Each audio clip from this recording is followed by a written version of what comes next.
Lisa Nalgaib. Oh wait, never mind. We gotta go back for that. Ladies and gentlemen, we are here to check out Dune Prophecy, the newest show from Max HBO in the Dune universe. This is a prequel to the films, and y'all are gonna want to hear what we have to say about this show. I'm your host, Ronin Unchained, and have with me my two comrades in arms. I have Samuel and I have Ant. How are we doing, guys? Are we landing? Are we? Shake it. Are we? Are Put we? my cookie away. Give me a second. We're good, bro. We're good. How's the spice, y'all? Are y'all? Is the spice still just as good? Are y'all drinking the Shal Hadud blue Gatorade? How's the show for you thus far? That's orange magic. I stand by this spice. I packaged this spice. It's a name brand on this spice. The show is amazing, you guys. We kind of knew, this is HBO, that what they've done with Ping, what we've done with even the recent like House of the Dragon season 1, season 2. But I don't think you guys are prepared for the level of depth that they're taking this from an acting standpoint, from a visual standpoint, amazing soundtrack. This is every bit of a great show without without taking anything for granted. Like they really, every single scene that you're seeing in each episode means something. It's valuable, but you're immediately gonna get excited because you don't know where it's gonna go. And these two guys here have great book knowledge. Even they're kind of like thrown for a loop with some of the dynamics and the character progression of this. This is really good show. But go ahead, Ant. Sorry. No. I just think that prequels are such a hard thing to do sometimes because you can take away from what made some of the main story great, or you can try to add too much, or it sounds like you're explaining where they got this jacket from or something like that. This does not feel like that. It feels like this is an organic world, and we're just plopped in to this time period. We're seeing what's going on here, and I appreciate that. Just sit back, enjoy the show visually, sound, acting, all was great. This show, though, is going to spark a lot of lore videos. So, Oh yeah. so you're going to go back and do that, but just enjoy the show. This is good. I don't know. If you don't like this show, I don't know what to tell you. Like it's just good. It's just good. It's enjoyable.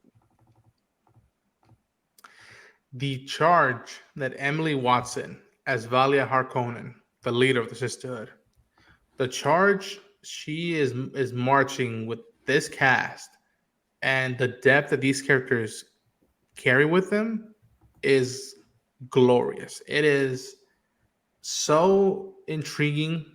It's engaging for one to follow, and is not boring in the slightest. I think Ann said it in a video that you'll see soon. Is that like there is no fat in this show? There is, but either can come off as composition or like the information is just as engaging of dialogue between characters and plots and schemes.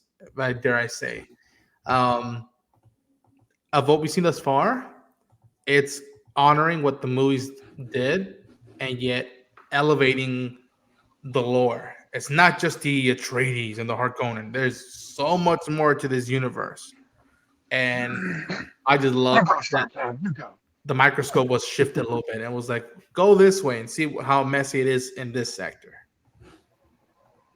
Yeah, it's crazy, man, because one of the things is that we got a really strong cast.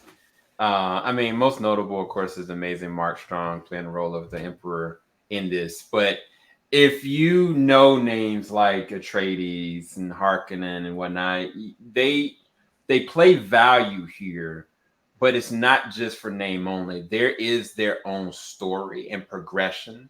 But one thing that I'll say is that there is a lot of callbacks and a lot of connectivity to dynamics that you've already seen. If you've only seen the new 2 movies, even with the 2 movies you've seen here, you're going to be like, whoa, this means so much more. Whoa, I didn't understand the dynamic of this.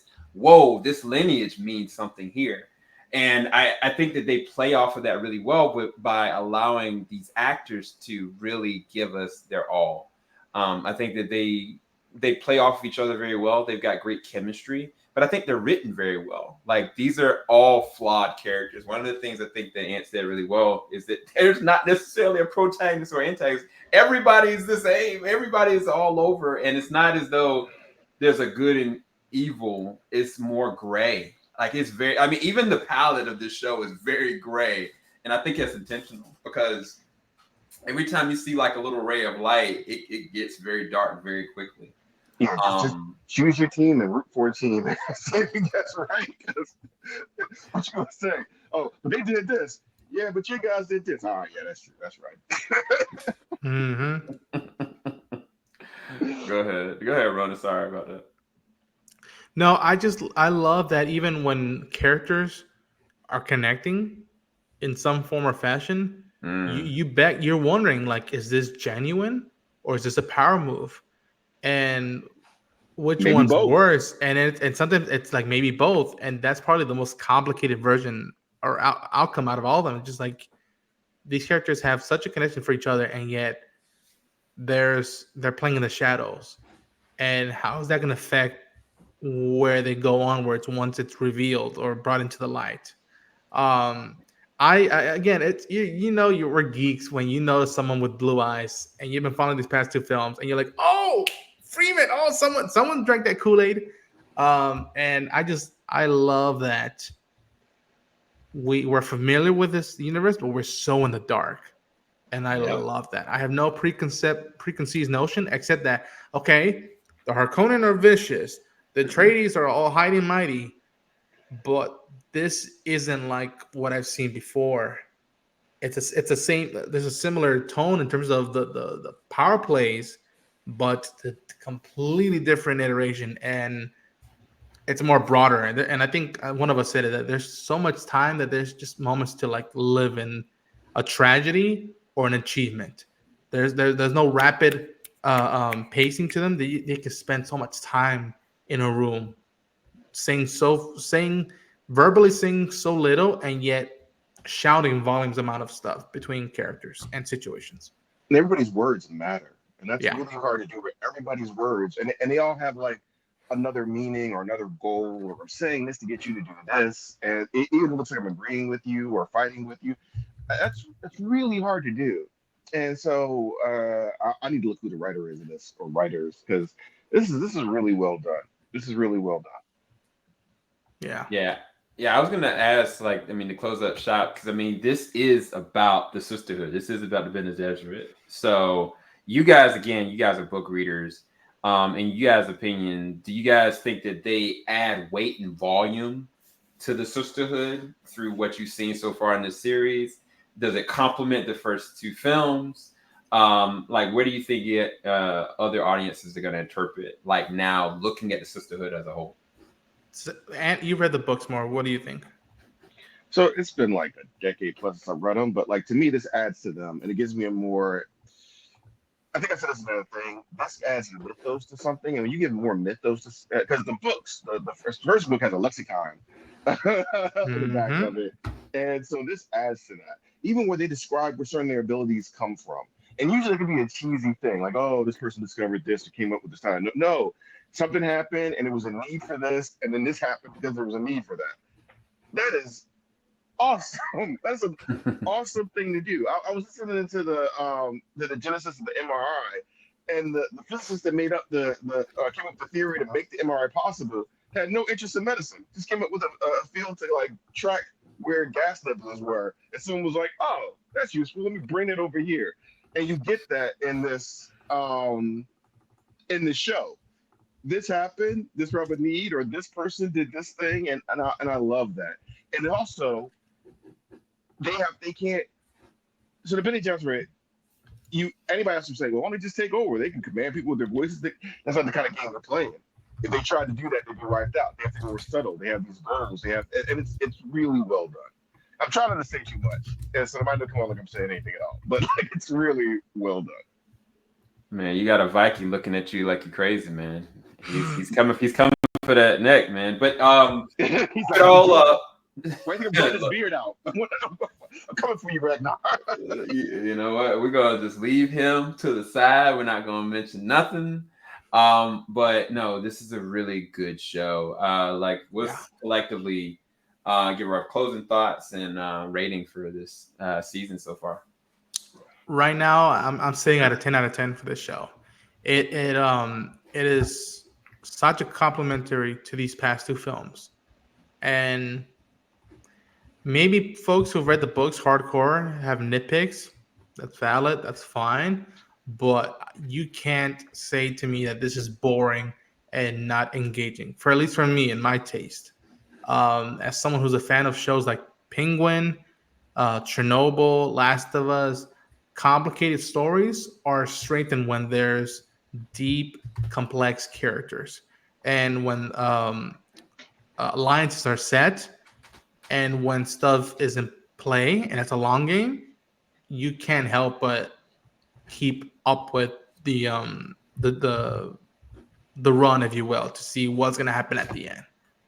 And I just say, folks, just hang on, because if it's gonna be a while before we get Doom Messiah, and as long as this show keeps this level of quality, I'm okay. You'll be okay. I'll be okay. I think that, like I said, it's been a decade plus since I've read the books. Maybe 2 decades. But so I'm sure that if you comb through this, there's probably some inconsistencies with the show is doing, what the book's doing. But is it good? Judge it on its own merit. I feel like this won't have the rabid fans of some of the other franchises, like, that are more recent, and just go with it. I'm impressed that they've opened up this world to explore. I might play the video game from there. Like, if they're doing this good a job with this, I'd watch other projects in this universe outside the movies to get us to the movies, or expand on the movies, or give us more insight, because you can do things that would slow a movie down with explaining what's happening, or exposition, or talking about these guys on this planet that clone things, like, in their history, like that can slow a movie down. But in a show, there's more time when things breathe or talk about more organically. That you don't have to be as stingy with all the minutes as you have to do in a feature film, if that makes sense. So I don't know. I enjoy it. I think it adds to the universe. Just sit back and enjoy it. There is something for everybody if you want to take the time to sit down and watch this show. I give this an A+ so far. Yeah, I mean, I'm gonna say the same thing, basically. I'm just kidding. Like, this is an A+. This is a 10 out of 10. I did not expect to have it at this level of quality. Soundtrack, even without the classic score from the first 2 movies, this score is even amazing. Shots, CG effects, like, this is movie level quality with a very rich story that I just didn't think that they could take Dune even further, but they are. And I think it's going to complement Messiah whenever Messiah comes out, whether it's 3 years, 2 years, or 5 years. But yeah, so unanimously, you guys, we love it. I think you guys are going to love it too. And you see the budget, thoughts, though. You see the budget. You see the budget. Some shows you watch, Yeah. where did that budget go? There's no question. You're like, how they stretch the budget to go this far? Oh no, you'll know. You'll know immediately. But that is our exclusive thoughts of Dune Prophecy. Hopefully you guys enjoyed our review. Make sure you like, subscribe, hit the bell button. I just got shanked for no reason. And go. Where can everybody find you? Call me right here in JVS, or anytime people invites me someplace. I will be emperor one day. I will control the spice. I'm coming for you, Sam. Wow. Raffle knife goes slice. All right. Ronin, where can everybody find you? You can find me at Ronin Unchained on YouTube and on socials, and may thy knife chip and shatter. Well, we're gonna go, guys. I'm not gonna hold this we get canceled. Y'all later. Peace.